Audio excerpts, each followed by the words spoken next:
오늘은 창세기 13장 말씀을 중심으로 해서 아브라함의 신앙이라는 제목 가지고 말씀드립니다. 여러분, 믿음의 조상인 아브라함이 처음부터 믿음이 좋은 건 아닙니다.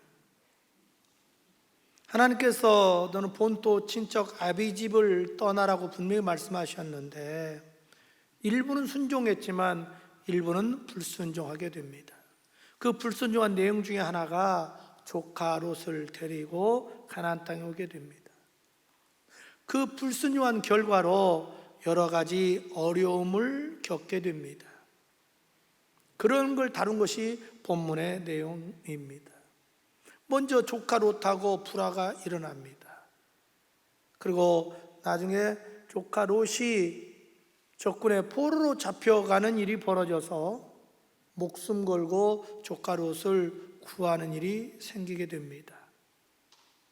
나중에 소돔과 고모라성을 멸망할 때 아브라함이 조카 롯을 위해서 결사적으로 중보 기도한 결과로 겨우 목숨을 건지는 이런 일들을 당하게 됩니다. 우리는 본문의 말씀을 통해서 아브라함의 신앙과 인격이 어떤 사람인지 알 수가 있습니다. 여러분, 신앙과 인격은 따로 될 수는 없습니다. 신앙이 그 사람의 인격이 돼야 되고 인격이 신앙이 돼야 됩니다. 그런데 한국교회 위기는 신앙 따로 인격 따로입니다. 그래서 세상에서 우리가 지탄을 받고 욕을 얻어먹는 겁니다. 주님은 우리를 전인적으로 구원해 주시지 영혼만 구원해 주는 건 아닙니다. 그래서 신앙이 그 사람의 인격이 돼야 되고 인격이 그 사람의 신앙이 돼야 됩니다. 그렇다면 아브라함은 어떤 신앙의 소유자였을까요? 첫째로 다른 사람을 사랑할 줄 아는 신앙인이었습니다. 하나님의 축복 속에 아브라함과 롯의 집안의 재산이 점점 들어갑니다. 이 당시에 재산이라면 아무래도 육축이죠. 근데 그 땅은 좁은데, 다시 말해서 목초지가 좁은 거예요. 근데 점점 양이 들어가니까 그 목초지 때문에 두 집의 하인들이 자주 다투게 됩니다. 그러니 아브라함이 얼마나 신경이 쓰이겠습니까? 애들 싸움이 어른 싸움 된다고요? 이 종들 싸움이 주인들 싸움이 될 상황까지 오게 됩니다. 이때 아브라함이 결심을 하게 됩니다.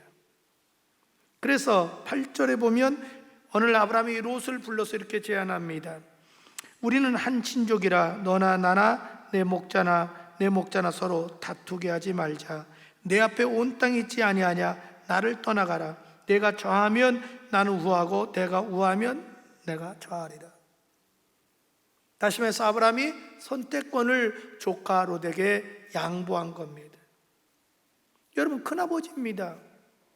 고아인 자기 조카를 데려다 아들처럼 키웠습니다. 한 가정을 일구게 해주고 재산을 거부로 만들어 주었습니다.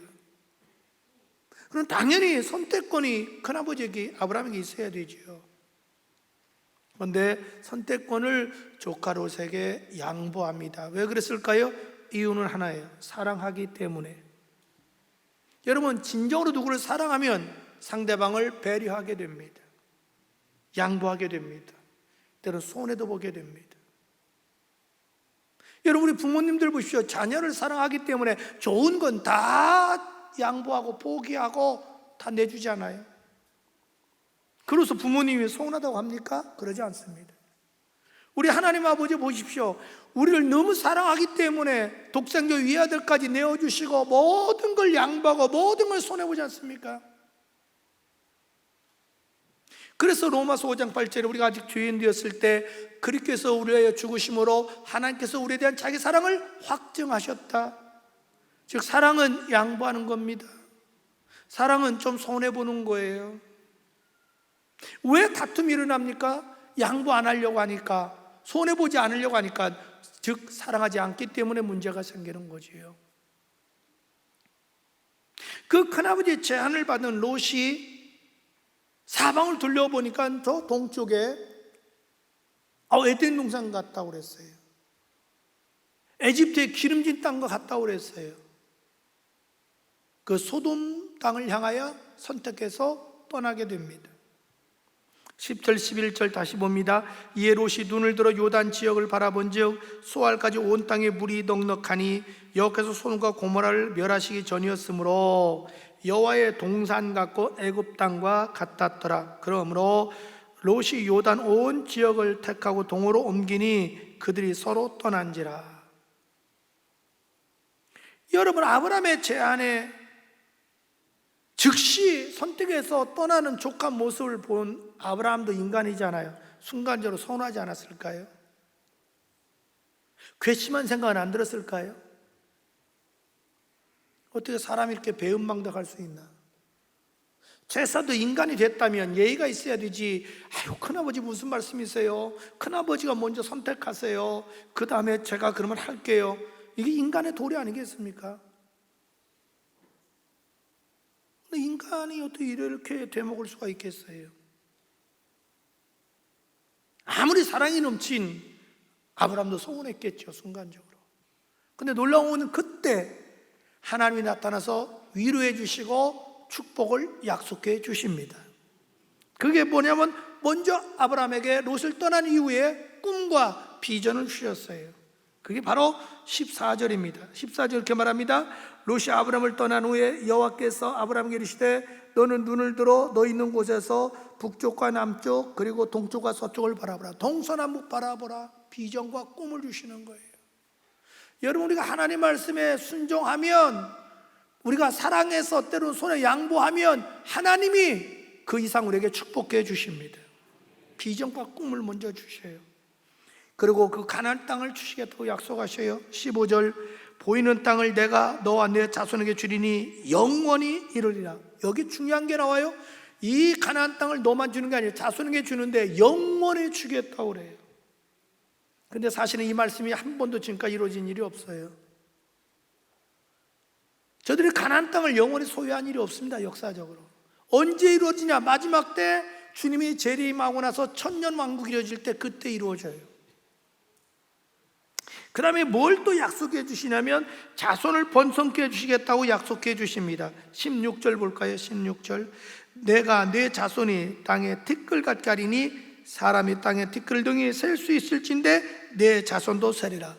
다시 말해서 땅에 티끌을 사람이 어찌에 셀 수 있겠냐는 거죠. 이같이 네 자손을 셀 수 없을 정도로 번성케 해주리라. 놀라운 하나님이 축복을 약속해 주십니다. 여러분, 우리가 때로는 사랑 때문에 손해를 볼 수도 있어요. 양보해야 될 때도 있어요. 속상할 때도 있어요. 그러나 중요한 게 있습니다. 하나님이 은혜와 능력으로 채워주십니다. 아브라함이 이 하나님의 넘치는 은혜와 사랑과 축복을 받으니까 감사한 거예요. 그래서 또 하나님께 제단을 쌓게 됩니다. 18절 볼까요? 18절 이 아브라함이 장막을 옮겨 헤브론에 이르러 마므리 상수리 숲에 이르러 거주하며 거기서 여호와를 위하여 제단을 쌓았더라. 제단 쌓았다는 게 뭐예요? 예배 드렸다는 거죠. 여러분, 아브라함의 신앙의 축복이 뭔 줄 아세요? 가는 곳마다 예배 드리는 거예요. 여러분, 믿음은 하나님을 기쁘시게 하는 거죠. 하나님이 제일 기뻐하는 게 뭐예요? 제단 쌓는 거예요. 그러니까 아브라함이 지금 하나님이 기뻐하는 일을 행하니까 하나님이 그를 믿음의 조상으로 세워주신 거죠. 저는 여러분이 하나님이 기뻐하는 일을 행하는 믿음의 사람 되기를 축복합니다. 그 중에 제일 좋은 것이 하나님께 이렇게 예배 드리는 거예요. 예배는 뭐예요? 하나님께 내 자신을 산제물로 드리는 거고, 예배는 하나님을 만나는 거예요. 여러분, 진정한 사랑은 희생하는 겁니다. 양보하는 겁니다. 손해보는 겁니다. 그런 마음이 여러분 속에 있기를 축복합니다. 어느 날 어떤 사람이 달려와요. 달려와서 아브라함이 뭐라고 하냐면, 소돔에 살던 롯 가족이 적군에 의해서 포로로 잡혀갔다는 거예요. 이야기를 듣는 즉시 아브라함이 집에서 기른 하인 318명을 데려가서 목숨 걸고 기습 공격을 해서 조카 롯을 구출해서 데리고 돌아옵니다. 왜 목숨 버티면서까지 조카 롯을 구출했을까요? 사랑하기 때문에 그렇습니다. 여러분, 사랑은 목숨보다 강한 겁니다. 오늘 여러분, 우리 그리스도인에게 필요한 건 뭐냐? 사랑입니다. 예수님이 복잡한 얘기 안 했잖아요. 내가 너에게 새 계명을 주노니 서로 사랑하라. 내가 너희를 사랑하지 너희도 서로 사랑하라. 너희가 서로 사랑을 이루어서 모든 사람이 너희가 내 제자인 줄 알리라. 오늘 우리들 마음이 너무 강팍해져 가고 있어요. 교만해지고 있어. 탐욕과 이심으로 가득 차니까 나도 불행해지고 이웃도 불행해지고 하나님의 영광이 가려지는 거예요. 정말 오늘 바라기 여기 있는 여러분 마음속에 성령께서 밖에 비가 오듯이 성령께서 사랑의 마음을 부어주셔서 자비로운 마음, 은혜로운 마음, 긍휼히 여기는 마음, 불쌍히 여기는 마음, 축복하는 마음이 넘치시고 때로는 희생도 하시고 손해도 보시고 양보하는 삶을 사십시오. 주님이 갚아주시고 채워주십니다. 둘째로, 아브라함은 어떤 신앙의 소유자였을까요? 온전한 11조를 드릴 줄 아는 신앙인이었습니다. 이제 족가롯을 구출하면서 전리품을 얻고 돌아오는데 두 왕이 맞이해요. 하나는 소돔 왕이 맞이하고 하나는 예루살렘 왕이 그를 맞이해요. 그때에 아브라함이 예루살렘 왕 멜기세덱을 택합니다. 그래서 멜기세덱이 주는 떡과 포도주를 먹고 마십니다. 이건 영적으로 깊은 의미가 있죠. 샬렘 왕 멜기세덱은 예수 그리스도를 상징하지요. 떡과 포도주는 예수님의 살과 피를 상징하지요.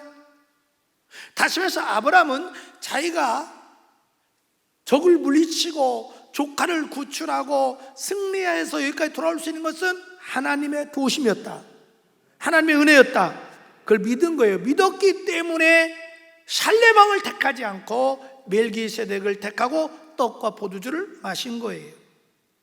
그뿐만이 아닙니다. 아브라함은 멜기세덱에게 자기가 전리품으로 얻은 것 중에 11조를 드리게 됩니다. 20절 보면, 20절 보십시오. 너희 대적을 내 손에 붙이신 지극히 높으신 하나님을 찬양할지라 하매 이에 아브라함이 그 얻은 것의 10분의 1을 멜기세덱에게 주었더라. 멜기세덱이 가르쳐 주는 거예요. 네가 대적부터 승리한 것은 하나님의 은혜다. 그 하나님을 찬양해라. 그러니까 아브라함이 아멘, 맞습니다 하고 11조를 자원해서 드렸습니다. 멜기세덱이 아브라함에게 11조라고 한 얘기가 없어요. 아브라함은 생명의 주관자 되시는 것도 하나님, 물질 주신 것도 하나님, 승리의 주님도 하나님, 인간의 생사를 주장이 하나님이다.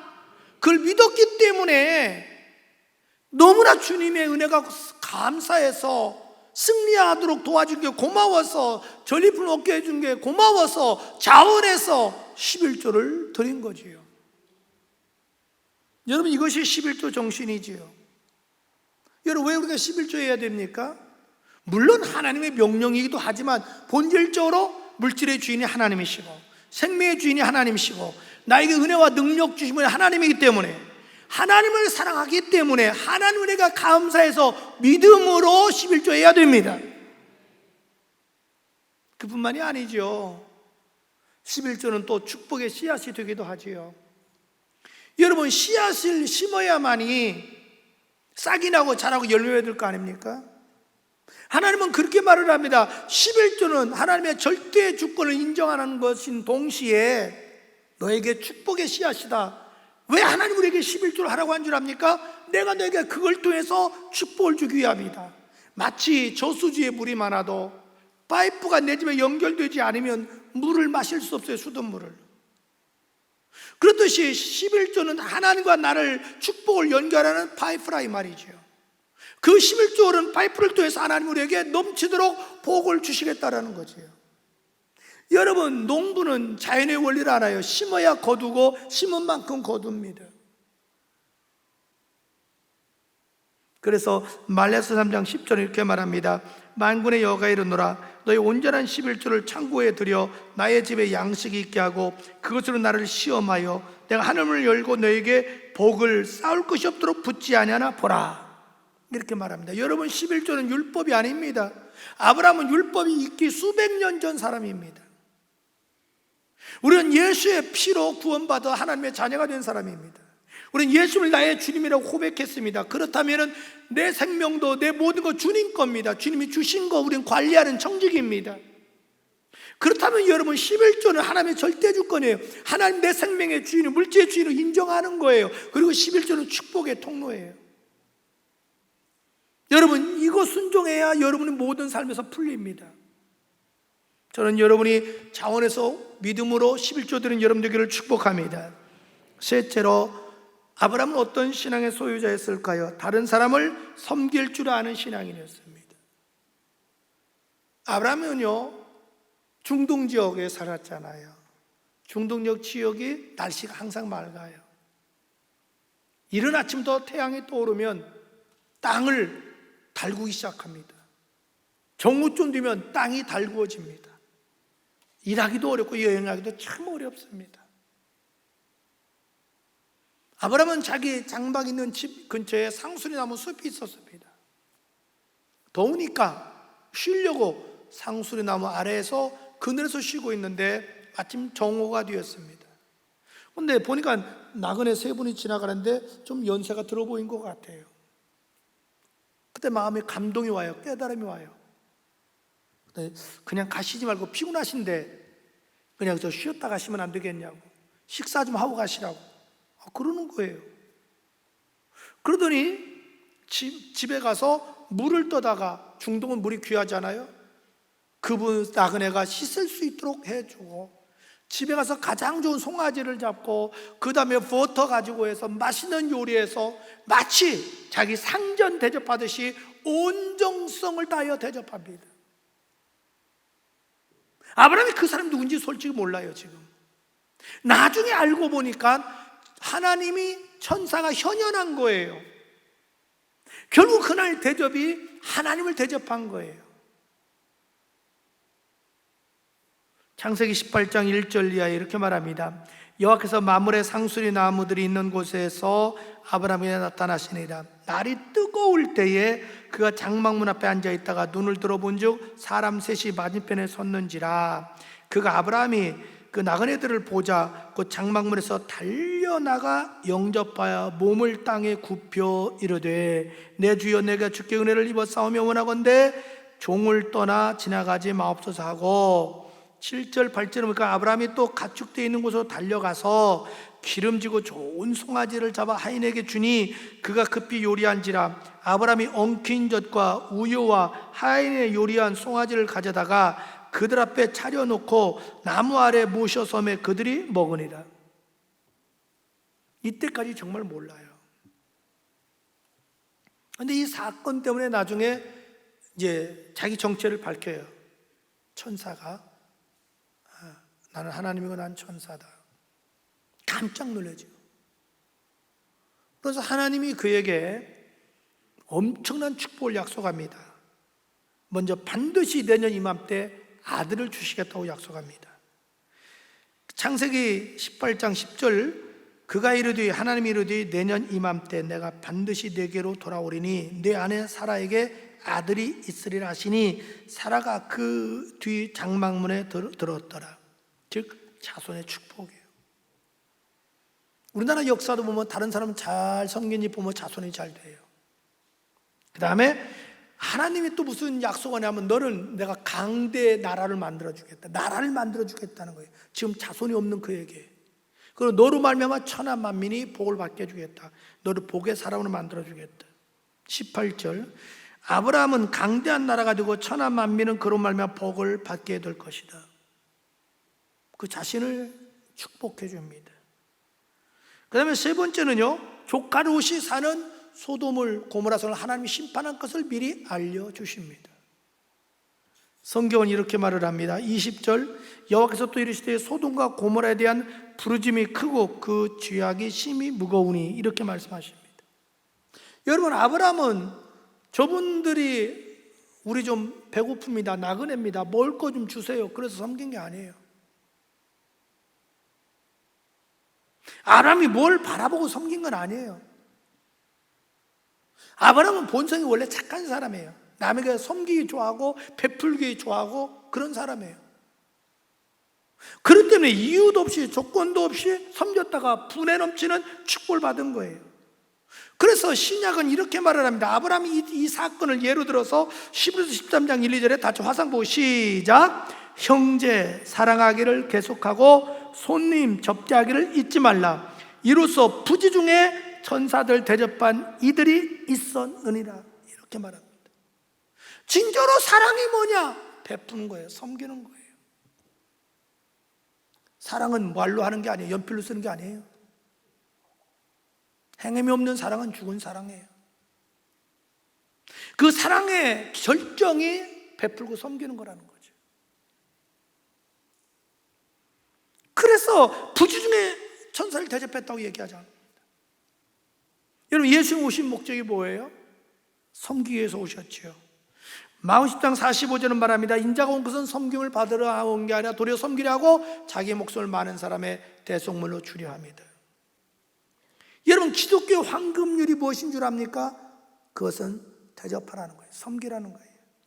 마태복음 7장 12절에 그러므로 무엇이든 남에게 대접을 받고자 하는 대로 너희도 남을 대접하라. 이것이 율법과 선지자다. 그러니까 구약의 39권을 한마디로 요약하면 섬기는 거라는 거예요. 이 정도로 여러분 섬김이 중요합니다. 여러분, 예배 중에 최고의 예배가 뭔 줄 아십니까? 섬기는 겁니다. 히브리서 13장 16절 다 같이 화상부 읽을까요? 시작. 오직 선을 행함과 서로 나누어 주기를 잊지 말라. 이 같은 제사를 하나님이 기뻐하신다. 서로 나누어 주기를 잊지 말라. 이 같은 제사를 하나님이 기뻐하신다. 여러분, 스코틀랜드에 한 소년이 그만 늪에 빠져서 허우적대고 있었습니다. 그때 지나가던 사람이 그를 구출해 주었습니다. 그런데 그 허우적대던 그 소년은 영국의 귀족의 아들이었습니다. 그 이야기를 들은 그 귀족이 너무 고마운 거예요. 그래서 보니까 너무 그 집이 구출해준 사람 내가 가난해요. 근데 보니까 아들이 있어요. 그래서 그냥 자기 아들 구출인 게 고마워서 그 아들을 자기 집에 데려다 스코틀랜드에서 영국으로 데려가서 공부를 시켜요. 나중에 의사가 되고 싶다 의사까지 만들어줘요. 그 의사가 나중에 페니실린을 발견하게 돼요. 그게 알렉산더 프레밍이지요. 그리고 2차 대전 때 그 귀족의 아들이 그만 폐렴에 걸려서 사경을 헤매게 돼요. 그 폐렴을 고친 것이 페니실린입니다. 그게 바로 처칠입니다. 여러분, 섬기는 것은 서로 윈윈하는 겁니다. 서로 잘 되는 방법이에요. 그게 사랑의 결정체예요. 오늘 너무나 우리 한국 위기는 그리스도인까지도 개인주의고 이기주의고 탐욕에 젖어서 다른 사람 돌보지 않는다는 거예요. 돌볼 줄 알아야 됩니다. 우리나라 옛날 가장 좋은 것이 우리나라 사람 원래 정의 문화예요. 근데 정이 없어져요. 콩 한 조각도 이웃과 나눠 먹는 풍습이 있었는데 이게 없어져요. 서로 문을 닫고 삽니다. 좀 저는 우리 교인들까지라도 서로 교제하면서 서로 섬기면서 베풀며 살았으면 좋겠어요. 그거 이루어질 수 있는 곳이 기관이고 그렇게 이루어질 수 있는 것이 바로 목장입니다.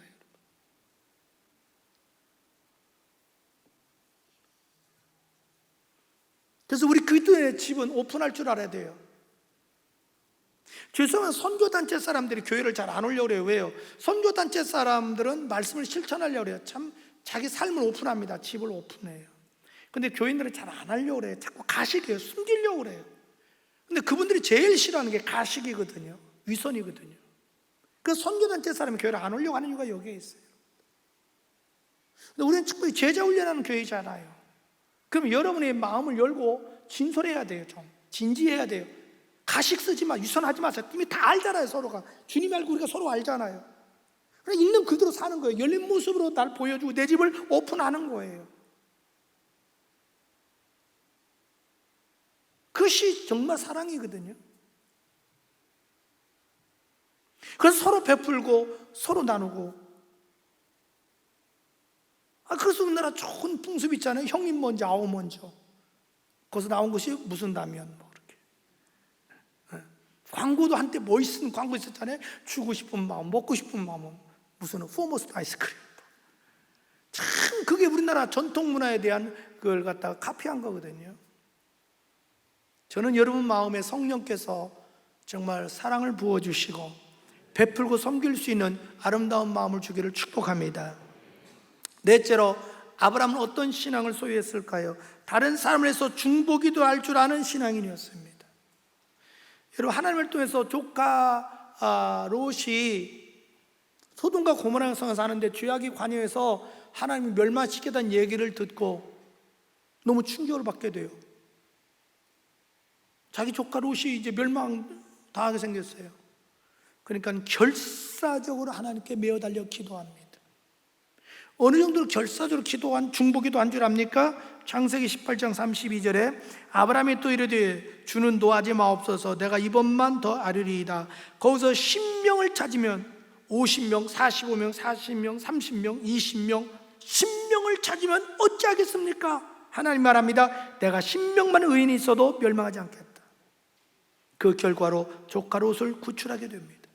창세기 19장 이렇게 말을 합니다. 29절에 하나님이 그 지역의 성을 멸하실 때 곧 롯이 거주하는 성을 엇보실 때 하나님이 아브라함을 생각하사 이렇게 합니다. 아브라함을 생각해서 어떤 아브라함? 중보기도했던 아브라함, 사랑했던 아브라함을 생각하사 롯을 그 엇보시는 중에서 내보내셨더라. 할렐루야. 여러분, 사랑의 절정이 중보기도입니다. 여러분, 사랑하지 않으면 중보기도가 안 돼요. 사랑할 때 중보기도가 됩니다. 에베소 6장 18절은 이렇게 말합니다. 모든 기도와 간구를 하되 항상 성령 안에서 기도하고 이를 위하여 깨어 구하기를 항상 힘쓰며 여러 성도들을 위하여 구하라. 중보기도하라. 여러분, 지금야말로 우리가 영적으로 깨어 기도할 때입니다. 내 자신과 가정을 위해서도 기도해야 되겠지만 우리 교회를 위해서, 나라 민족을 위해서 지금이야말로 깨어 기도해야 될 때입니다. 여러분, 기도하는 한 사람이 기도하지 않는 한 민족보다 더 강하고 위대합니다. 지금도 주님은 기도하는 한 사람 한 사람을 찾고 있습니다.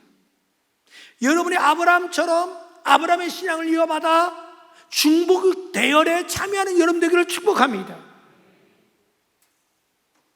바로 주님은 지금도 이렇게 결사적으로 중보기도 하는 사람을 찾고 있습니다. 사랑하는 팀들 가지고 여러분, 아브라함 우리의 믿음의 조상이고 우리가 본받아야 할 분입니다.